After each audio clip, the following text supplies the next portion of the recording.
It's finally happening as we have some major updates on the San Antonio Spurs heading into a very important week, including the NBA Cup quarterfinals, as we have updates on Castle, Wembanyama, and even Luke Kornet as their injury status. Well, it's gotten better than we could have even anticipated coming into this week, and with one of the more important weeks of the season ahead of us, with the Spurs sitting 5th in the Western Conference, these injury updates have come at an absolutely crucial time, and they signify a major turning point for San Antonio this season. Yes, De'Aaron Fox has been holding it down, but we have all been waiting for everyone else to come back, and it starts here with Luke Kornet.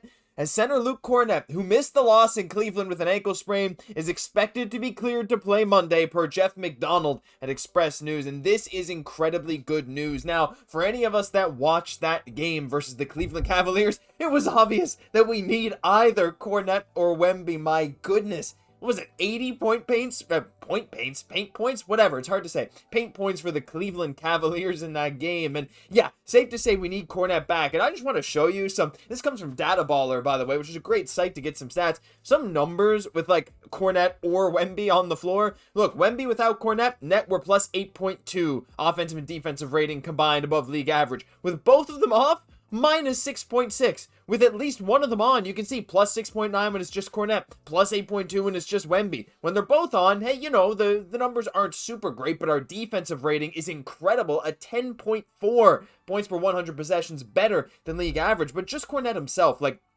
if we look at the impact this guy has, look, it's obvious when you watch that game versus Cleveland why having a decent big man backup to Wemby is absolutely necessary. It's just because that paint presence needs to be there for San Antonio to succeed, especially when we give up lots of open threes, which has been a trend kind of all season. You need to have that paint presence. But Kornet, you can see the team's offensive rating, 4 points above league average when he's out there. Defensive ratings, 2 points above league average. Net plus 6.1. And the on-off numbers, net 4.9 points per 100 possessions better with Kornet on the floor. And if you adjust that for three-point shooting luck from other teams, now this is one of those weird things where it doesn't always paint the full clear picture because luck is kind of subjective. There's some weird stuff in there, and San Antonio has given up more open threes, I think, than any team, so take it with a grain of salt. But at the same time, if you adjust for three-point shooting luck, Kornet's on-off numbers are plus 7.5, better than league average. And look, he's incredibly important, and with Wemby out, he has been one of the driving factors to why San Antonio is now 5th in the Western Conference. And yes, De'Aaron Fox plays a huge role, but think about the Spurs roster. Imagine if this was last year. Imagine if this was last year with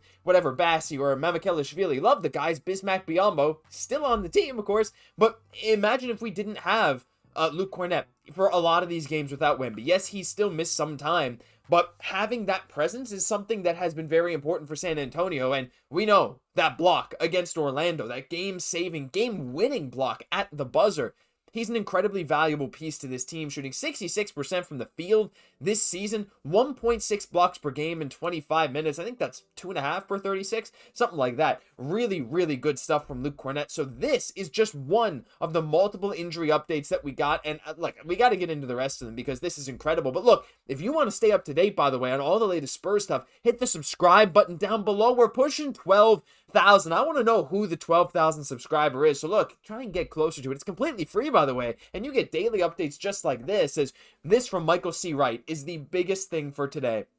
Hearing Stephon Castle is likely a go for tomorrow's game in New Orleans, but as Jeff McDonald reported, Victor Wembanyama, Jordan McLaughlin, and Castle all participated in practice today. Don't expect Vic in New Orleans, but as Matt Guzman says, first again, reported by Express News, Wemby, Castle, and McLaughlin all participated in practice today in New Orleans. No direct timetable, but this is naturally a step in the right direction. And this, to me, is absolutely huge because they're in New Orleans. They're traveling. It's not like New Orleans is on the other side of the country from San Antonio. It's not too far away, but just getting this news is getting me giddy, right? And especially knowing what this schedule looks like coming up. We got some NBA Cup stuff happening. Isn't this exactly what we wanted to see? We wanted to see our boy, where is he? I have so many graphics here. There he is. Our boy Victor, ready for this quarterfinal game in the NBA Cup. Look, we know going up against the Lakers in Los Angeles is going to be tough, but they're on this road trip.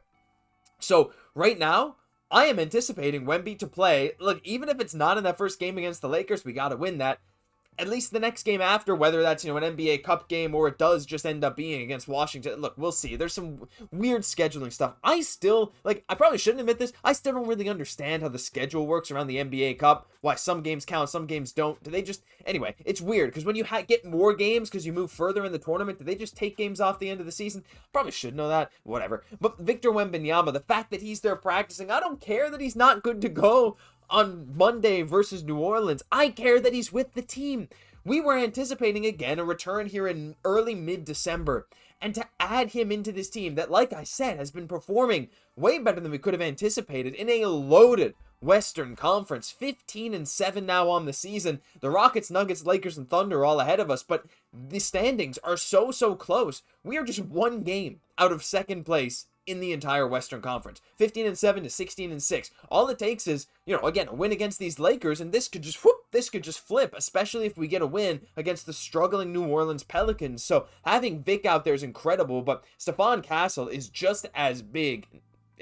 That's not really true. Vic is the biggest thing here, but Stephon Castle is very important. I want to just point out the fact that, well, geez, I have so many stats here. Where's the Castle stuff? There's the Castle stuff.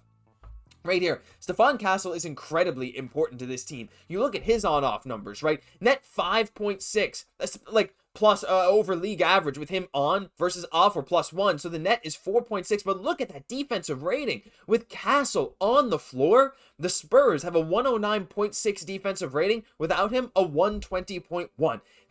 Having him in this lineup, I know Dylan Harper has been playing very well. I know De'Aaron Fox has been carrying so much of this offensive load with Castle out. And look, these two guys have been doing an incredible job. Harper doesn't even look like a rookie. He's so mature. De'Aaron Fox is showing us why he got Clutch Player of the Year. He's scoring 25 points a game on great efficiency. Isn't that amazing to see? 49 from the field, 38 from 3. But Steph Castle coming in 17.5 points, 6 boards, 7.5 assists. His turnovers were going down and down and down and down until this injury. Yeah, his three-point shooting could be better, but when he's on the court, especially with De'Aaron Fox, this team is just straight up better. You can see, with Fox on, we're plus 2.2 relative to league average. With just Castle, plus 6.1. With both of them off, we're actually negative, but with both of them on, plus 4.1. And you can see, the defensive rating is reasonable, but it's the offensive rating that really takes a jump. That spur of offense, pun intended, to have both of these guys on the floor at once is going to be absolutely incredible. And I could have explored so many more lineups, like with Wemby, with other guys like Dylan Harper, but the fact that we will now have Stephon Castle back with De'Aaron Fox, and we give them a game to kind of get back into that groove, right? By the way, I'm fully anticipating some Stephon Castle to Luke Kornet lobs, because those two just have some kind of crazy chemistry that I don't know where it comes from, but it does. So I want to see some lobs there. But to get a game with Kornet getting sort of back into shape after missing the game, Fox and Castle to man the backcourt together with Harper coming off the bench. It also relieves a bit of pressure off Devin Vassell, who, by the way, had one of the more insane first halves I have ever seen against Cleveland, but of course fell off in the second half. But a little less pressure on him, some maybe more open shots. Get those guys rolling just to have Vic hopefully come back now during this NBA Cup tournament. It's all lining up for something big, and I'm very excited. So leave your thoughts on this down below. That'll do it for this episode of Spurs Digest. But hey, if you enjoyed, don't forget to hit that subscribe button down below. We're here every single day with all your latest Spurs news, and if you don't want to miss a thing, this is the spot to be. I've been your host, Josh Gosse. You know where to find me. I'll catch y'all in the next one.